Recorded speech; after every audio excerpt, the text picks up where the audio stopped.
Seja muito bem-vindo a mais um vídeo da série 12 princípios da animação aplicados no Blender 3D. Meu nome é Luiz Kowalski, artista 3D e professor do curso de modelagem e animação 3D da Crazy Pixel School.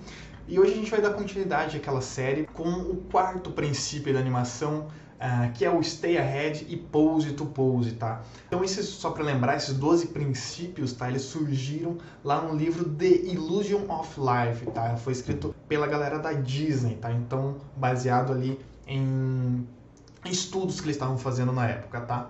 Então, voltando aqui para a nossa aula, Stay Ahead e Pose to Pose, que poderia ser traduzido em português como sempre em frente e pose a pose, tá? O que esse princípio quer dizer, tá? O que ele fala pra gente? Ele fala basicamente sobre as duas diferentes abordagens que a gente pode tomar na hora da animação, tá? Então, primeiro, stay ahead, tá? Ou sempre em frente. A gente poderia simplificar ela, né? Exemplificar ela, melhor dizendo, da seguinte maneira, tá? É a maneira com que a gente vai animando a nossa cena à medida em que os frames vão passando, tá? Então a gente vai desenhando frame a frame a animação, tá? Então ela é bastante útil quando a gente quer ter um maior controle e quando a gente não sabe exatamente o que vai acontecer, tá? Então, por exemplo, se a gente tivesse uma bolinha aqui e a gente quisesse animar ela em Stay Ahead, tá? Eu primeiro criaria um keyframe aqui em Location, tá? Eu iria com o mouse aqui em cima, com a tecla I, eu crio um keyframe, tá? Ele vai ficar amarelinho. E eu só vou clicar aqui nesse botãozinho vermelho, que é o REC, né? Que é para ele continuar salvando meus keyframes, ligar essa chavinha e habilitar aqui o Available, tá? Que assim, né? Dessa maneira, toda vez que eu fizer alguma modificação, ele vai salvar um keyframe novo, tá? Então, voltando para a bolinha, eu já criei lá o primeiro keyframe dela. Se eu passasse aqui para o frame seguinte e movesse ela um pouquinho, e aí passasse de novo, movesse mais um pouquinho, passasse mais um pouquinho, passasse adiante e fosse movendo, tá? Então, dessa maneira, eu estaria animando essa bolinha no modo straight ahead, tá? Ou seja, sempre em frente. Eu vou animando ela conforme eu vou avançando na animação. E se eu desse play, né, o que aconteceria seria isso, né? Então eu vou desenhando frame a frame, tá? Uma outra abordagem, né, que é uma que a gente utiliza bastante, né, que veio principalmente aí graças ao computador, né, veio ajudando bastante, apesar de que ela já era utilizada mesmo antes dos computadores, tá? Que é pose a pose, tá? Que é basicamente quando a gente cria um keyframe inicial, né? Então já tinha lá meu keyframe na bolinha, lá no começo. Eu vou lá pro final da animação, ou melhor, pro final do movimento, e crio o último keyframe, tá?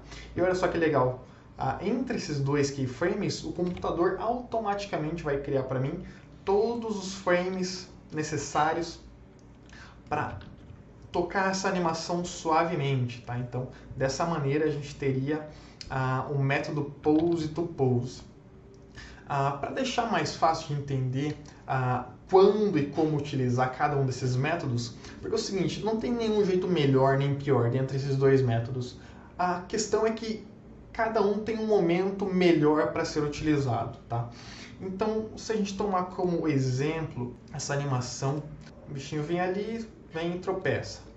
Para fazer essa animação, basicamente o que eu fiz foi, na parte inicial da animação, foi utilizar um método Pose to Pose, tá? Então eu criei, né, os keyframes básicos, né, os keyframes dos extremos, tá? E deixei para o computador criar os intervalos, tá? Que são os personagens em cima, tá? Todos esses foram criados pelo computador, tá?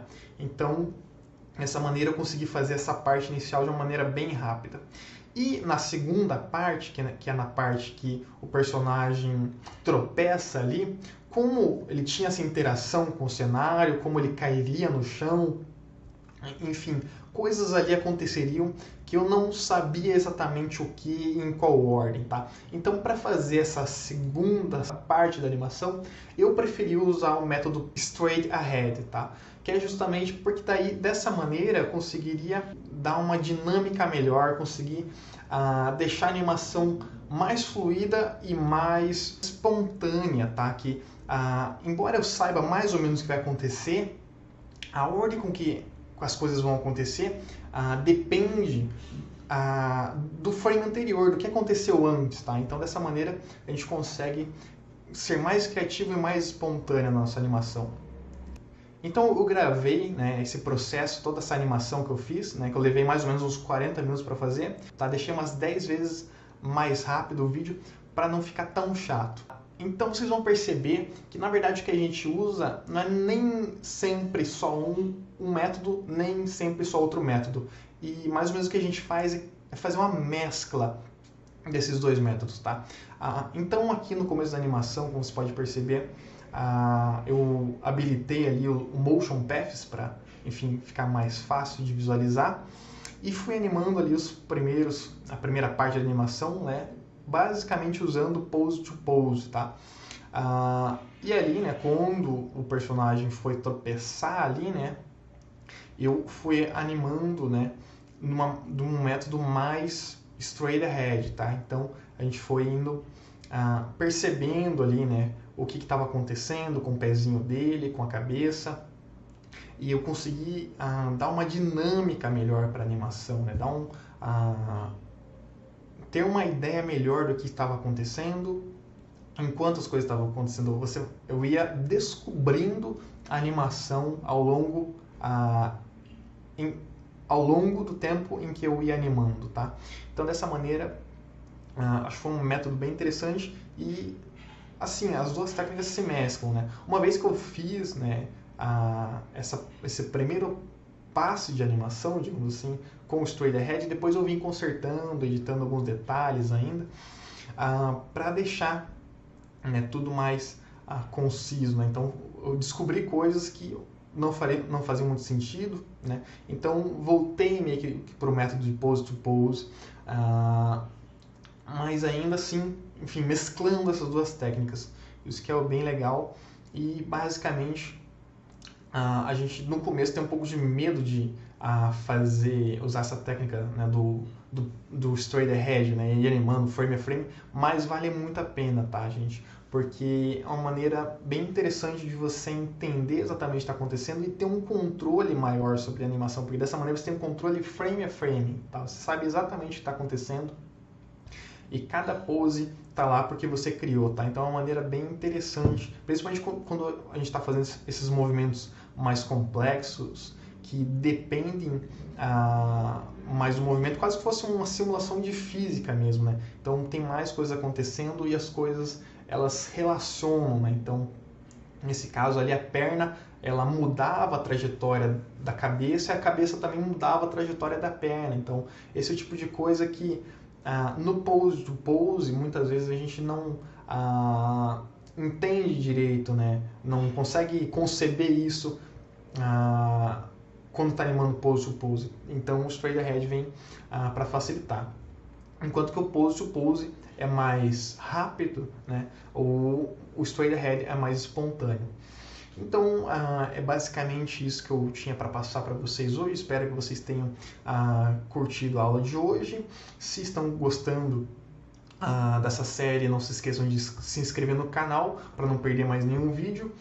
E se você não assistiu ainda, confere aqui embaixo, eu deixei o link para você ver todos os vídeos até agora que foram feitos dessa série. E também deixei o link do personagem, como sempre, que eu usei para vocês também conseguirem baixar e fazer os exercícios de vocês.